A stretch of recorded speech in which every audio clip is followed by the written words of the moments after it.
رہنے کے لیے ضروری ہے کہ دنیا کی محبت ختم کرے. جس کے دل میں دنیا کی ہوس ہے وہ خوش رہنے کے علاوہ دنیا کا ہر کام کر سکتا ہے. سمجھتے ہو؟ جب وہ دنیا کو مسافر خانہ نہیں سمجھے گا تو پاگل ہوتا رہے گا. ابے اس کے پاس پلاٹ آ گیا, ابے اس کے پاس گاڑی آ گئی, ابے اس کا امریکہ کا ویزا لگ گیا, ہم یہاں ٹھیلے بیچ رہے ہیں, ابے یہ سیدھا سیدھا بولو بھائی بھاڑ میں جائے. جب بحریہ ٹاؤن کے مالک کا جنازہ اٹھے گا تو میرے دوست نے 2 پلاٹ لے لیے تو کون سا تیر مار دیا؟ جو اونر ہے وہ مر جائے گا.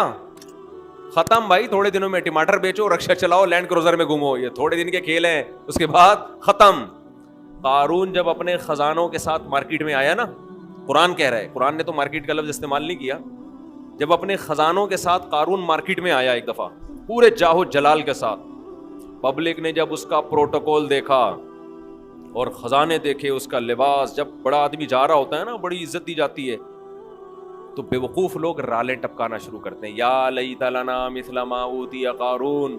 احمقوں اور بے وقوفوں نے کہا ہائے کاش ہمارے پاس بھی ایسی دولت ہوتی جیسی قارون کے پاس. کیا پروٹوکول ہے بھائی اس کا. تو قرآن کیا کہتا ہے؟ علم والوں نے کہا وَيْلَكُمْ, برباد ہو جاؤ, تمہارا ناس ہو جائے. جب انسان بہت ہی الٹی بات کرتا ہے تو آدمی کہتا ہے تیرا ناس ہو, تو برباد ہو جائے, کہ بیکار باتیں کر رہا ہے بیٹھ کے. کیا کہنے لگے؟ وَيْلَكُمْ, تباہ ہو جاؤ. یہ ویلکم نہیں ہے, کیونکہ ایک جگہ کہیں ہم عربی گرامر پڑھ رہے تھے تو پرانے زمانے میں جب متحدہ حقیقی بنی تھی نا, وہ 90s کی بات ہے, تو ایک جگہ لکھا تھا ویلکم آفاق احمد. تو ہم عربی گرامر پڑھ رہے تھے, میں اس کو پڑھ رہا ہوں وَيْلَكُمْ آفاق احمد. اب وَيْلَكُمْ کا معنی تو بددعا ہے کہ تم تباہ ہو جاؤ. تو میں حیران ہوں کہ انہوں نے اپنے قائد کو گالی کیوں دی ہوئی ہے. میں وہاں کھڑا بس سوچ رہا ہوں کہ اپنا قائد بھی متحدہ حقیقی بنی تھی نا, تو وہ قائد بھی مانتے ہو آفاق احمد کو, اور تم کہہ رہے ہو اور گالی بھی دے رہے ہو تم تباہ ہو جاؤ. پھر کسی نے بتایا بھائی یہ وَيْلَكُمْ نہیں ہے, یہ ویلکم ہے.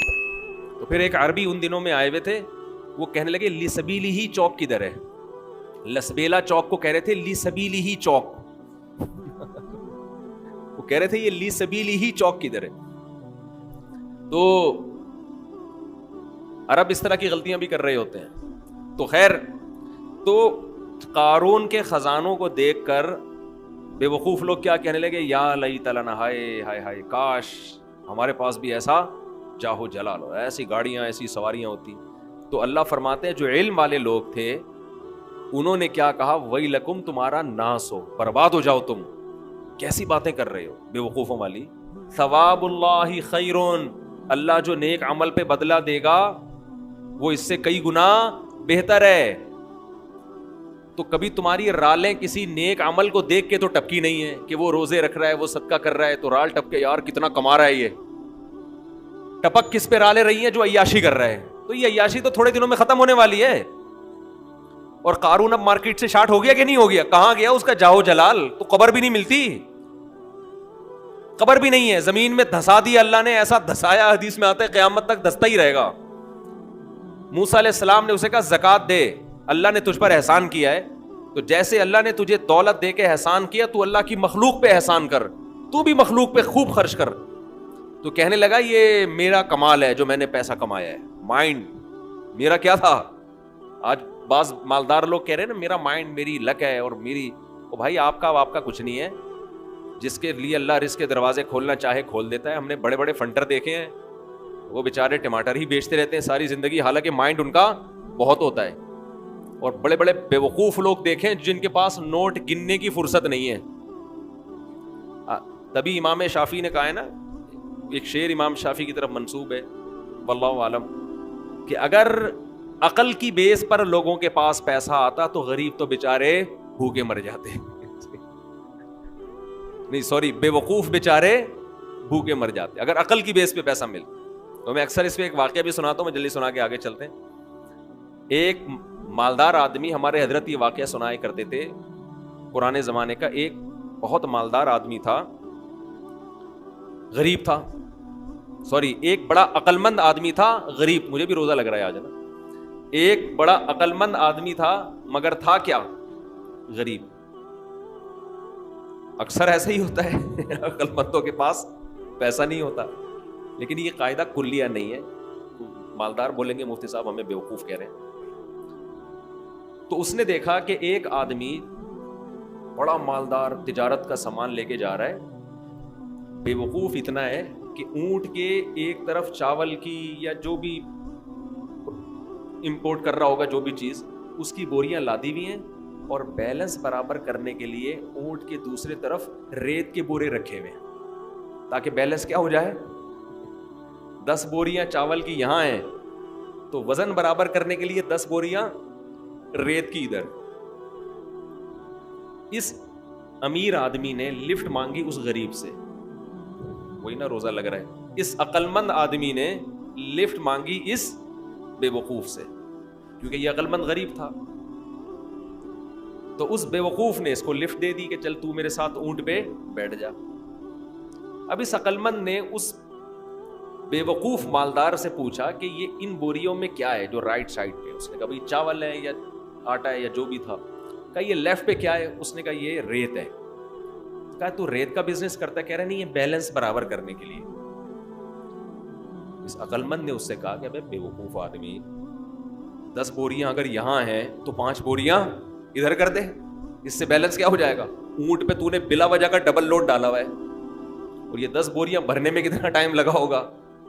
تو بے وقوف آدمی تو یہ کر لینا کہ 5 یہاں کر دے اور 5 وہاں کر دے. اس نے کہا یار یہ تو بڑی لاجک کی بات کی ہے.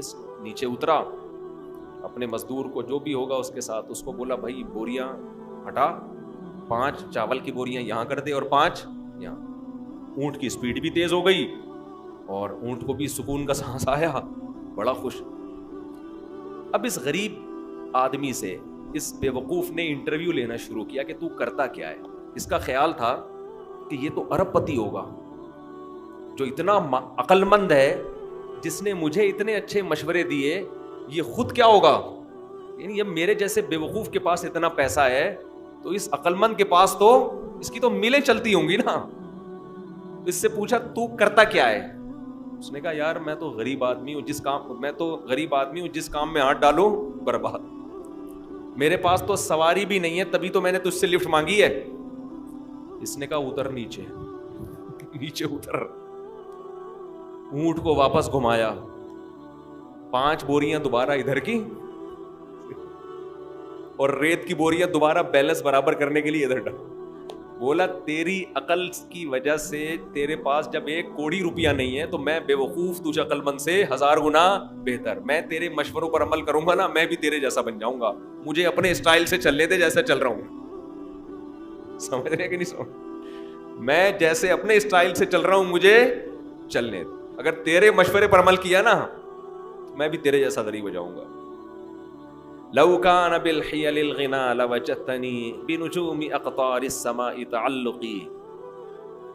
امام شافعی کا غالباً شعر ہے کہ اگر تم دیکھتے محنت سے پیسہ ملتا تو میں پیسے کی تلاش میں آسمان کے ستاروں تک پہنچ جاتا. ہم نے دیکھا ہے بعض لوگوں کا ایک شوق ہوتا ہے، شوقیہ کچھ چیزیں پالتے ہیں رکھتے ہیں، وہ شوق ان کا بزنس بن کے ان کو کروڑ پتی بنا دیتا ہے، حالانکہ انہوں نے سوچا بھی نہیں ہوتا کہ اس شوق سے ہمیں کیا ملے گا؟ پیسہ. اگر وہ پلاننگ کر کے کرتے تو کچھ بھی نہیں آتا ہاتھ.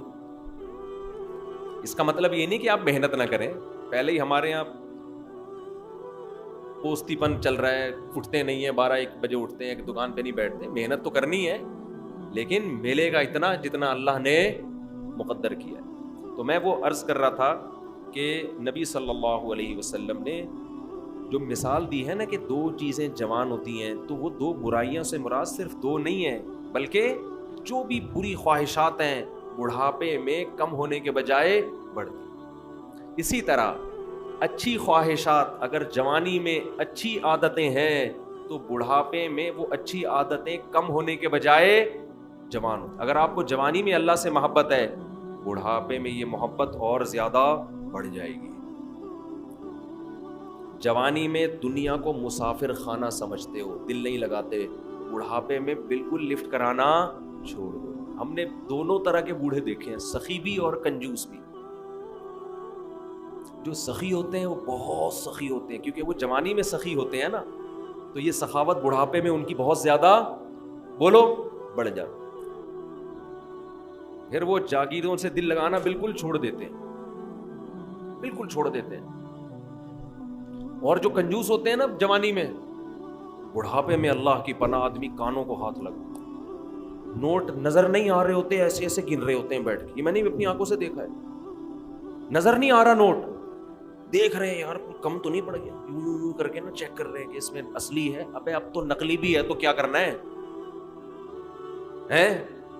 اب تو اگر نقلی بھی ہے تو اپنے دانت نہیں ہے کھانے کے لیے, پیٹ میں آنت نہیں ہے کھانے کے لیے, چبانے کے لیے دانت نہیں, کھانے کے لیے آنت نہیں, تو اصلی نقلی کا رہ کیا گیا؟ شوگر کے آپ مریض ہیں, مٹھائی آپ نہیں کھا سکتے. اب تو آپ کو بچے پال رہے ہیں, اللہ اللہ کرو, مصلے پہ ٹائم گزارو اور نکل لو پتلی گلی سے. اللہ زندگی دے سارے بوڑھوں کو, لیکن اب تو یہ سوچ ہونی چاہیے نا. نہیں جناب, ایسے ایسے گر رہے ہوتے, اتنے لالچ, اتنی ہوس, دل, اور ایسا پراپرٹی میں دل لگائیں گے, ادھر پلاٹ. ایک بوڑھے کا فون آیا میرے پاس, کی غیبت اس لیے نہیں, کسی کو کیا پتا کس کی بات کر رہا ہوں, میرا خیال ہے 85 سال تو ان کی عمر ہو, اور 10 قسم کی بیماریاں. کہنے لگے, رو رہے تھے, میرے بیٹے کا کاروبار کا نقصان ہو گیا, گھر میں بڑے مسائل آ رہے ہیں, رزق کی تنگی ہے, میں بہت ٹینشن میں ہوں.